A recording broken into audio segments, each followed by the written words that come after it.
why you'd want to do that. And the key is, again, to go back to what I'm creating, I really desired. And it's a very powerful thing to understand. What I'm creating, I really desired. Because if I understand that, I can look at all my creations and be really honest with myself about how they got to be.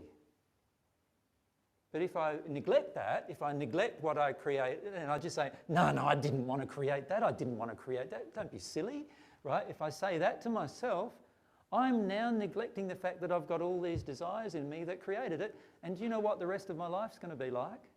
It's going to create all those things I think I don't want, but actually I'm not being honest about. And remember, it's what you want at the soul level, which is at the emotional level. Not what your intellect is telling you want, but actually what you feel you want inside of yourself.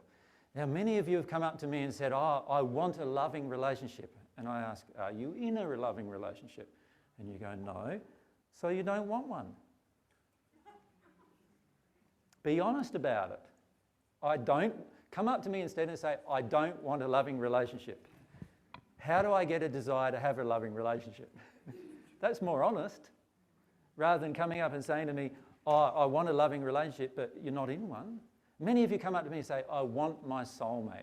Go away. Like, no, you don't. Like, if your soulmate's not there right in front of you, then did you want her or him? No, you don't. Why wouldn't you? Because I have some very deep emotional reasons why I don't, right? One of them might be, what happens if he's not what I want?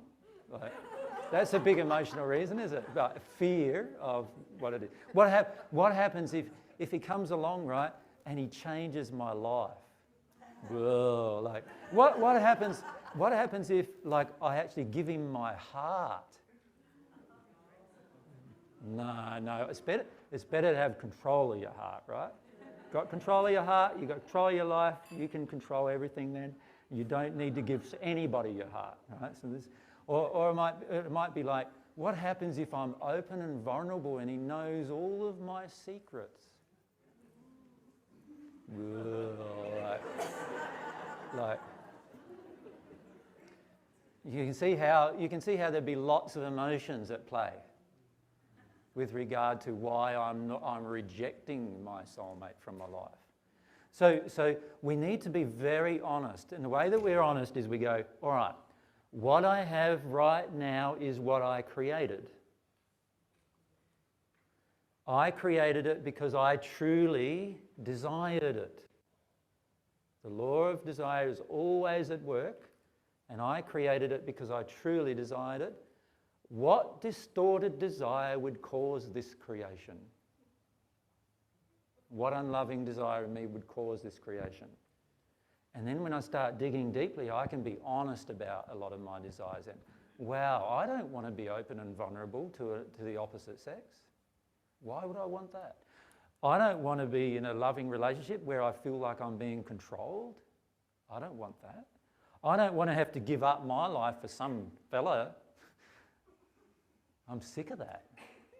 Let's be honest about the emotions that are really there, because they are the emotions that I'll need to step through and release, you see.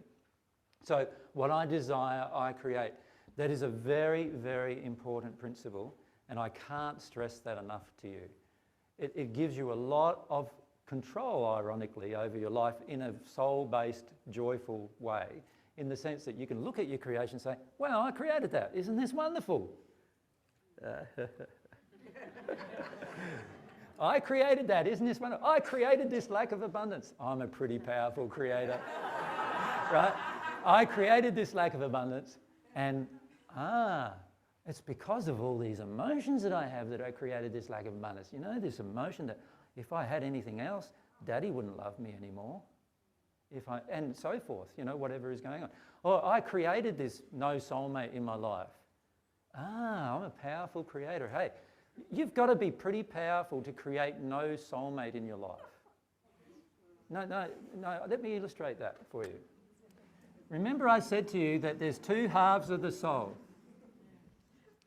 And I said to you in the soulmate discussion that the most powerful force that you are ever going to experience besides love between you and God is going to be the attraction between the two halves. I said that to you, didn't I? That's going to be far more powerful than any attraction to any child, any other relationship you ever have, any business partnership. This attraction is the most powerful attraction that God created. Now, if you're not with your soulmate, you're a very powerful creator in the opposite direction. Does that make sense to you? Like, that you're struggling with all your might to keep you apart. Because if you weren't struggling with all your might to keep you apart, you'd already be together. Can you see that? Because the law of attraction between soulmate halves, and I'm not joking, is the strongest possible force you can encounter. Right? So if that's the case, you can see that my desires must be very powerful to even keep the strongest possible law of attraction that God has created apart. That's how powerful your desires are. That's how powerful even your negative desires are, let alone your positive ones.